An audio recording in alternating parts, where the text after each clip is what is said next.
Medina के एक छोटे से गांव में एक दयानतदार ताजिर हुस्न रहता था। वो हमेशा सच बोलता, नाप तोल में खयानत ना करता और हर चीज का हिसाब अल्लाह के खौफ से रखता था। लोग उस पर इंधा एतमाद करते और अपनी कीमती इश्या उसके पास अमानत रखवाते। एक दिन एक मुसाफिर अब्दुल्ला आया और बोला, हुसन भाई, मैं हज के लिए जा रहा हूं। मेरे पास कुछ सोना है।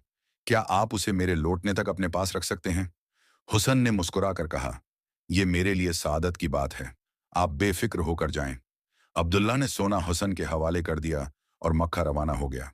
कुछ महीनों बाद जब वो हज करके वापस आया तो हसन के पास पहुंचा। हसन भाई, मैं अपनी उमानत लेने आया हूं। हसन ने फौरन वही सोना निकालकर अब्दुल्ला के हवाले कर दिया। अब्दुल्ला हैरत से बोला, हुसन भाई, मैंने आपको 3 थैलियां दी थीं, मगर ये 4 हैं। हसन ने मुस्कुराकर कहा, भाई, एक थैली मेरी तरफ से तहफा है, क्योंकि अल्लाह के नबी ने फरमाया, जिसने अमानत को पूरा अदा किया, अल्लाह उस पर अपनी रहमत नाजिल फरमाता है। अबू दाऊद। अब्दुल्ला की आंखों में खुशी के आंसू आ गए। उसने कहा, आप जैसे लोग ही दुनिया में बरकत लाते हैं। ये सुनकर हुसन ने कहा, बरकत दयानत में है और असल दौलत ईमान और अच्छे अखलाक हैं। ये कहानी हमें सिखाती है कि दयानतदारी सिर्फ दुनिया में इज्जत नहीं बढ़ाती, बल्कि आखिरत में भी कामयाबी का सबब बनती है।